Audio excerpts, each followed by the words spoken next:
एहतजाजों की करते हैं और एहतजाजों के बीच बात उन बयानों की करते हैं जो बयान सबसे अहम है, क्योंकि आज सुबह ही खबर सामने आई कि लेफ्टिनेंट गवर्नर ने बाज़ाब्ता तौर पर हैदरपोरा एनकाउंटर को लेकर इंक्वायरी के ऑर्डर जारी कर दिए थे और यह कह दिया था कि मैजिस्ट्रियल इंक्वायरी होगी, ट्रांसपेरेंट होगी, टाइम बाउंड होगी। लेकिन उसके बावजूद भी आज श्रीनगर के अंदर बैक टू बैक एहतजाज हुए। एक एहतजाज पीपल्स कॉन्फ्रेंस की तरफ से किया गया, दूसरा खामोश सिट इन जो है वो उमर अब्दुल्ला की तरफ से किया गया और दोनों लोग कहीं ना कहीं अपनी आवाज को उन अहल खाना के साथ मिलाना चाहते थे जो अहल खाना कल पूरे दिन और रात देर गए तक श्रीनगर की प्रेस कॉलोनी के अंदर एहतजाज कर रहे थे। तो तस्वीरें आपके सामने है, लेकिन people's alliance for Gupkar declaration ने जो इंक्वायरी ऑर्डर किया है इस पर गैर इत्मीनानी का इजहार किया है और कहा है कि जब तक सही तरीके से मामले की तहकीकात नहीं होती और हालात नहीं बदलते हैं तब तक अब वो खामोश नहीं बैठेंगे, चाहे तो सदर हिंद तक दरवाजा खटखटाना पड़े। उमर अब्दुल्ला ने एहतजाज के बैठने के दौरान अपनी आवाज को किस तरीके से अहल खाना की आवाज से मिलाने की कोशिश की, पहले जरा उसको सुनिएगा और उसके फौरन बाद पीएचडी के तर्जुमान तारिक आमी साहब ने किन अल्फाज का इस्तेमाल किया। एनकाउंटर हो गया जी, जो लोग मारे गए उनको हम वापस नहीं ला सकते। गवर्नमेंट ने इंक्वायरी भी ऑर्डर की जी, उस इंक्वायरी का क्या नतीजा होगा उसके लिए भी हम चलिए इंतजार करेंगे। लेकिन आज यहाँ मेरे बैठने का मकसद उस एनकाउंटर के खिलाफ आवाज उठाना नहीं है, ना मैं इंक्वायरी की मांग कर रहा हूँ, ना मैं ये कह रहा हूं कि किसी को फांसी दी जानी चाहिए। मैं सिर्फ अपनी आवाज़ उन फैमिलीज़ की आवाज़ के साथ जोड़ना चाहता हूं जी, जो अपने रिश्तेदारों की लाश की मांग कर रहे हैं जी, और जिन्होंने गवर्नमेंट को अश्योर किया है कि दफनाने के दौरान वो किसी भी तरह का लॉ एंड ऑर्डर डिस्टर्बेंस जो है वो नहीं होने देंगे जी। आज के दिन में जबकि पुलिस ने खुद जब इस एनकाउंटर के हवाले से मीडिया को ब्रीफ किया तो कहा कि इन लोगों को उस बिल्डिंग में लिया गया था आइडेंटिफिकेशन के लिए और मदद के लिए। अगर ये लोग उस दौरान मारे गए तो पुलिस की मदद करते करते मारे गए, और अगर पुलिस की मदद करने का नतीजा ये है कि आपकी लाश को जो है हंदवारा लेके दफन किया जाए, जहाँ के दफनाने के वक्त में कोई रिश्तेदार भी वहाँ ना हो, तो मुझे लगता है ये इंसानियत का कत्ल है। और मैं और कुछ नहीं मांग रहा हूँ यहाँ, मैं सिर्फ ये कोशिश कर रहा हूँ कि कम से कम अगर हमारे यहाँ बैठने से किसी की आंख खुल जाए और उन घर वालों को इंसाफ हासिल हो, तो मुझे उससे ज़्यादा और कुछ नहीं चाहिए। अमर साहब, इनको कत्ल किया क्योंकि 3 परिवार अब हैं जिन्होंने कहा कि ये बेगुनाह है। 4 अब इंसाफ तो अगला कदम है। जहाँ तक मैं उन रिश्तेदारों की मैंने बात सुनी, वो तो फौरी तौर तो यही कह रहे हैं कि हमें लाश दे दीजिए। और मैं कल, अगर आप मेरे साथियों से पूछें, कल पूरा दिन मैं ये करने के लिए तैयार नहीं था, क्योंकि मुझे हमने मुतालबा किया कि जुडिशल इंक्वायरी होनी चाहिए। अब वो तो जो चले गए वो वापस आएंगे नहीं, लेकिन उनके अयाल को, उनके बच्चों को कम से कम ये तो तशफ़ी मिल सकती है कि आखिर किन गुनाहों की सजा मिली है इन मासूम सिटीजन्स को, आम शहरियों को।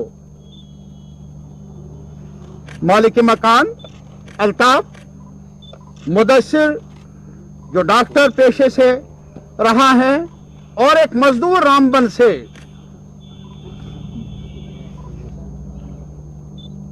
अब बताइए क्या ये एक सबसे बड़ी चेतावनी है हम सब के लिए, और इसीलिए हमारा यह भी मानना है कि ये मुल्क की सलामती के नाम पर अगर किया जाए, हम आवाम से भी, पूरे मुल्क के आवाम से, सिविल सोसाइटी से, पॉलिटिकल पार्टी से, जुडिशरी से ये अपील करना चाहते हैं, क्या आम शहरियों को हिलाक करना कौमी सलामती के लिए जरूरी है? क्या यहां तक अब बात पहुंच गई? यह हमारा सवाल है, हमारी अपील है, पूरी सोसाइटी के साथ पूरे मुल्क के आवाम के सामने हम रखना चाहते हैं। हमने यह भी फैसला किया, आज डॉक्टर साहब एक चिट्ठी जाएगी, एक अर्जदाश हम भेजेंगे प्रेसिडेंट ऑफ इंडिया की खिदमत में, डॉक्टर साहब की वसातत से, जो हमारे चेयरमैन है PAGD के,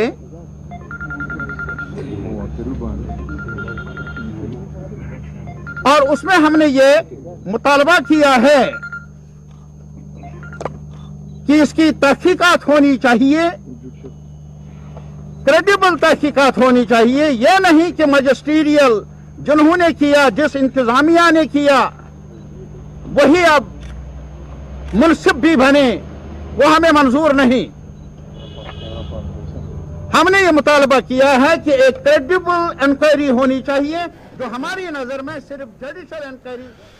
जुडिशियल इंक्वायरी की मांग PAGD की तरफ से, लेकिन अहले खाना की तरफ से कहा जा रहा कि जनाब लाशें दी जाए। फिलहाल इस पर जरा थोड़ी सी टेक्निकल बात करते हैं और समझने की कोशिश करते हैं।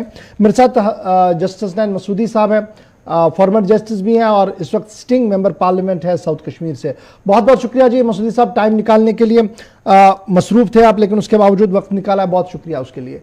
सबसे पहले मसूदी साहब, बिना पॉलिटिक्स पर जाते हुए, चूंकि आप माहिर कानून है और ऐसे मामलात माजी में भी हमारे सामने आए हैं, इंक्वायरियाँ माजी में भी हुई है और एक मोहतात अंदाजे के मुताबिक 500 के करीब इंक्वायरियाँ आज तक हुई हैं। बहुत सारी इंक्वायरियों ने at the end of the day action taken report भी देखा है और बहुत सारी इंक्वायरियों के बारे में उन लोगों को भी नहीं पता है कि क्या हुआ जिनके हक में वो इंक्वायरियाँ शुरू की गई थी। बहरहाल इस वाले मामले पर इसे आप कैसे देख रहे हैं और कब लज वक्त शक शुबहात देना कि जनाब इंसाफ नहीं होगा यहाँ से, ये कितना सही कदम और सही पहल होगी? देखिए इशफाक साहब, जो ये हैदरपुर का वाक़या है, पहले दिन से ही ये शक के दायरे में रहा। मुतज़ाद रिपोर्ट्स दिए गए, मुतज़ाद बयान दिए गए पुलिस की तरफ से। अब जब हम कह रहे हैं कि मुतालबा कह रहे हैं कि एक जुडिशियल इंक्वायरी हो, एक जुडिशियल प्रोब हो, हमारा मंशा ये है कि जो हकायक है वो आवाम के सामने पेश हो और आवाम उससे उनको, आवाम को और उनके जो लवाकिन को, उनको जानकारी हो कि असल वाक़या क्या हुआ। तो आप अगर आप एक मजिस्ट्रियल इंक्वायरी करेंगे, वो तो मजिस्ट्रियल इंक्वायरी एक हिस्सा है, मजिस्ट्रेट एक हिस्सा है इंतजामिया का, हम उससे तवक्का नहीं कर सकते कि वो एक गैर जानिबदार तहकीकात हो।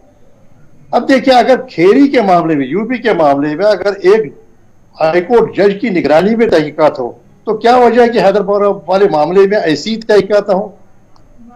मंशा क्या है? मंशा ये है कि असल हकायक, हम किसी को एक्यूज नहीं कर रहे इस वक्त, हम किसी खराब शक की कोई उंगली नहीं उठा रहे हैं, लेकिन जो वाकयात हुए, जो सराउंडिंग सर्कमस्टेंस है, उनसे शक पैदा हुआ कि ये भी अब इस वक्त मशकूक है, क्या ये एनकाउंटर था या क्या किन हालात में उनकी मौत हो गई। तो इस सारे मामले से पर्दा उठाने के लिए एक ऑब्जेक्टिव इम्पार्शियल इंक्वायरी की जरूरत है। सारे वाकयात जो तकाजा करते हैं, क्योंकि आप साउथ कश्मीर को बिलोंग करते हैं, पीपल्स रिप्रेजेंटेटिव वहां से लोकसभा में रिप्रेजेंट करते हैं, आप ही के साउथ कश्मीर का एक इंसिडेंट है जिसमें इसी तरीके की मैजिस्ट्रियल इंक्वायरी हुई और उस वक्त भी ये कहा गया कि जनाब फौज का मामला है जी, ये तो आगे मामला बढ़ेगा ही नहीं, लेकिन LG साहब ने एक सेट मिसाल उस वक्त भी कर दी और खुद बाद में पैदल चल के उसके अहले खाना के घर तक पहुंचे।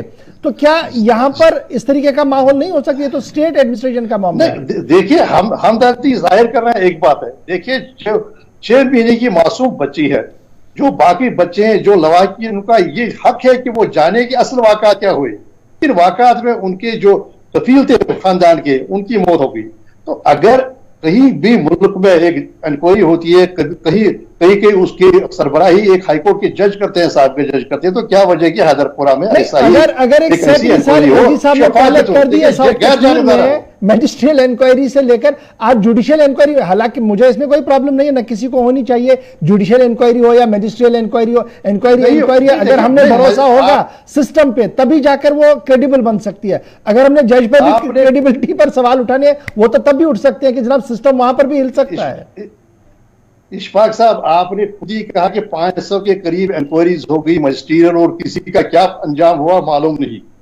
देखिए, एक जुडिशियल प्रोब है, वो जुडिशियल प्रोब बिल्कुल एक जानबदारा होगा और उसमें इंतजामिया से वो इन्फ्लुएंस नहीं होगा, और जो बाकी जो लवाहिकीन है, जो बाकी जो भी मुतलकीन है, उनको भी पूरा मौका दिया जाएगा कि वो अपना नजरिया जो है, अपनी जो बात है वो रख लें। तो यही खूबी होती है एक जुडिशियल प्रोब की। अब देखिए वहां भी एक इंक्वायरी शुरू हो गई थी खेरे वाले यूपी वाले मामले में, क्या वहां नहीं हुई थी? लेकिन फिर फैसला किया गया कि नहीं, एक हाईकोर्ट के रिटायर्ड जज की निगरानी में ये सारी तहकीकात होगी। बात यह है कि लोगों में एतमाद पैदा करना, और एतमाद तब पैदा होगा जब एक गैर जानिबदाराना तहकीकात हो, एक टाइम बाउंड तहकीकात हो। अगर आप महज एक मजिस्ट्रियल इंक्वायरी करेंगे, वो मजिस्ट्रेट एडमिनिस्ट्रेशन का एक हिस्सा ही है, तो उसको उसके जो नताइज होंगे, कब होंगे, क्या होंगे, तो उसके बारे में तो हम कोई वसूख के साथ बात नहीं कर सकते। इसके बरक्स अगर एक जुडिशियल इंक्वायरी की, जो कि हमारा मुतालबा है, उस जुडिशियल इंक्वायरी में सारे हकायक मैदान में होंगे, एक रिपोर्ट आएगी जो मंजर आम पर होगी। क्या आपने आज तक कहीं कोई मजिस्ट्रियल इंक्वायरी कोई रिपोर्ट देखी है जो आपके पब्लिक डोमेन में आ गई, या आप ही अब सहाफत में इतनी वक्त से तो क्या कभी आई और जिसने कहा कि नहीं जी ये इन हालात में ये वाक़ा हुआ था? अच्छा, मैजिस्ट्रियल तो इंक्वायरी, मैं सिर्फ ये ज़िम्नन अपनी नॉलेज के लिए जाना था। मैजिस्ट्रियल इंक्वायरी जब हम माजी की ओर देखते हैं तो उमर साहब के टेन्योर में, महबूबा जी की टेन्योर में मैजिस्ट्रियल इंक्वायरियां हुई हैं, रिपोर्ट्स भी सामने आए हैं। जब भी आओ देन व्हाट हैपन? इस वाक़े देखिए, अब बात है ना, वही इसीलिए मैं कह रहा हूं आपको जुडिशियल इंक्वायरी, मैं जुडिशियल इंक्वायरी की बात कर रहा हूं। मैं अपने अल्फाज में सही करूं, मैं मेरा कहने को जुडिशियल इंक्वायरियां हुई है। उमर साहब के टेन्योर में भी जुडिशियल इंक्वायरी हुई, महबूबा जी के टेन्योर में भी जुडिशियल इंक्वायरी हुई। जब भी एक जुडिशियल इंक्वायरी होगी, आपको ये आपको मालूम होगा जो उसमें जो शिकायत कुनंदा थे या जो उनके लवाकिन थे, उनको बाज़ाब्ता मुआवजा दिया गया और ये कहा गया कि किन हालात में हुआ। लेकिन जब एक मजिस्ट्रियल होती है, वो लिमिटेड होती है, और उसका जो भी उसके नताइज होंगे वो आपकी नॉलेज में नहीं आते हैं, वो पब्लिक डोमेन में नहीं आते। अच्छा जी, ये मैं जरा कानून के एतबार से जानना चाहूंगा, ये जो एक नई ट्रेंड सेट हो रही है कि जनाब एक कोविड है जी, और फिर हालात को मद्देनजर रखते हुए लाश को नहीं देना है जी, चाहे वो सिविलियन मारा जाए या मिलिटेंट मारा जाए या किसी भी तरीके से कोई मारा जाए, तो कहा जा रहा है कि जनाब हमने प्रिकॉशनरी मेजर्स के तहत लॉ एनफोर्समेंट एजेंसियां यह फैसला लेती है कि नहीं देना है। क्या कानून के अंदर कोई जवाब है इस चीज का?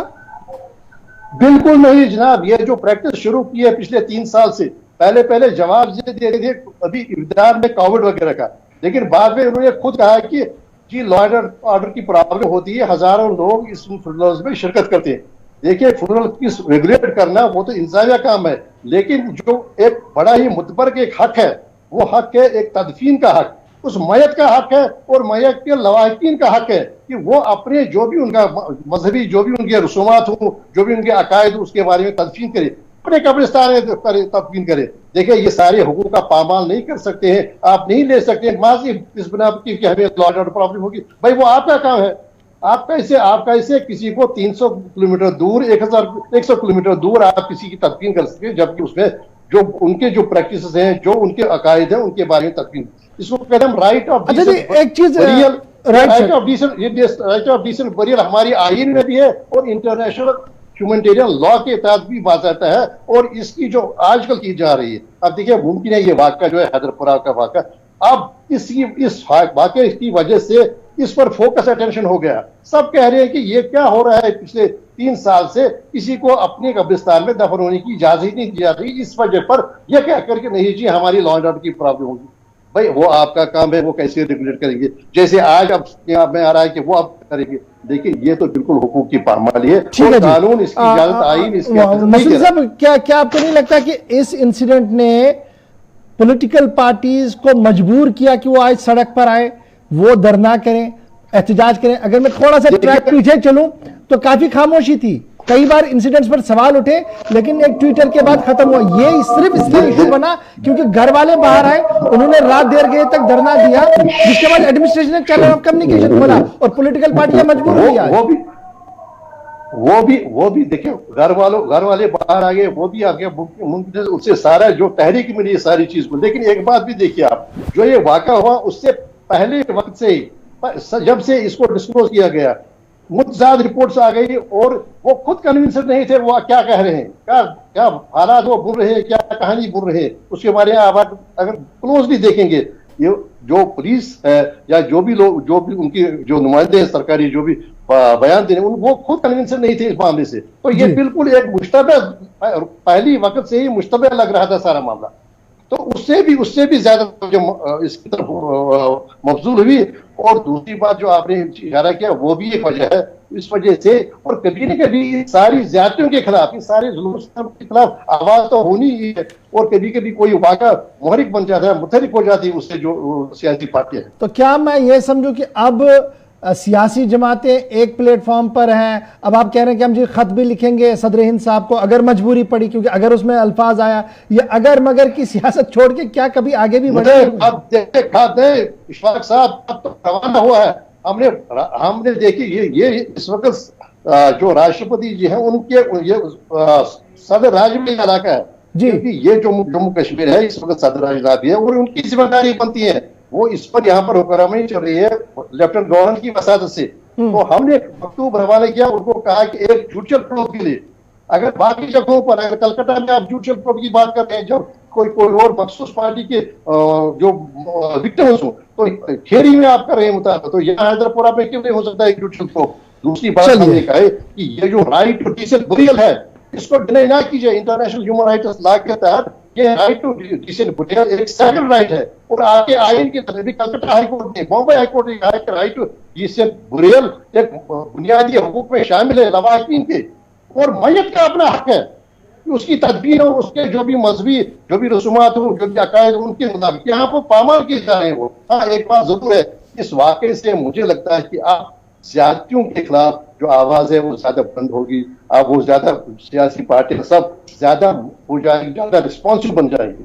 चलिए, बहुत शुक्रिया जी हसनैन मसूदी साहब हमारे साथ ज्वाइन करने के लिए। तो बात थी जनाब हसनैन मसूदी साहब जैसे बता रहे थे कि क्या हक है और चिट्ठी लिखी गई है सदर को, क्योंकि सदर के वसातत से एलजी साहब यहाँ पर काम कर रहे हैं, इसलिए उन तक चिट्ठी पहुंचाना बहुत ज्यादा जरूरी था।